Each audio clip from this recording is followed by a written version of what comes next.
മഞ്ചേരി ടൗണിൽ പ്രകൃതിയോട് ഇണങ്ങിയ ഒരു സ്വപ്ന വില്ല.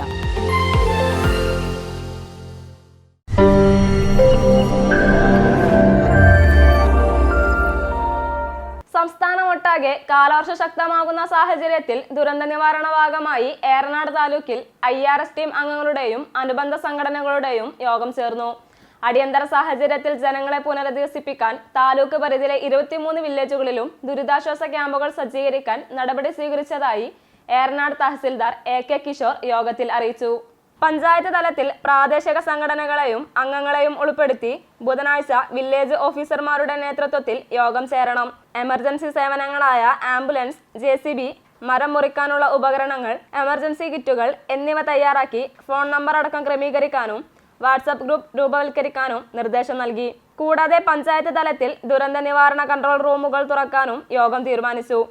മലപ്പുറം DD ഓഫീസ് പരിസരത്ത് നിൽക്കുന്ന മരം താലൂക്ക് ഹോസ്പിറ്റലിൽ OP വിഭാഗം സ്ഥിതി ചെയ്യുന്ന ഭാഗത്തെ കെട്ടിടത്തിനും ആശുപത്രിയിൽ എത്തുന്ന രോഗികൾക്കും ഭീഷണി സൃഷ്ടിക്കുന്നതായി സൂപ്രണ്ട് യോഗത്തിൽ അറിയിച്ചു.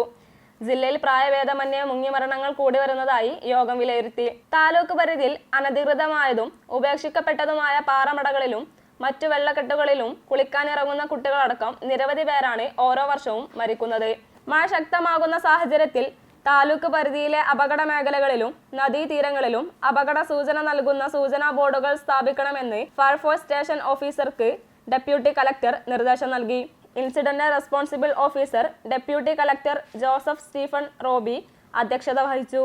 ഭൂരേഖ tahsildar KS Ashraf, Malappuram DYSP Gangadharan, Areekode BDO Manoj, Malappuram RDO AA Sajeev, Malappuram KSEB assistant executive engineer C Baiju, taluk ആശുപത്രി superintendent doctor Ajesh Rajan, PM Bijesh, KS Sajeev എന്നിവർ സംസാരിച്ചു.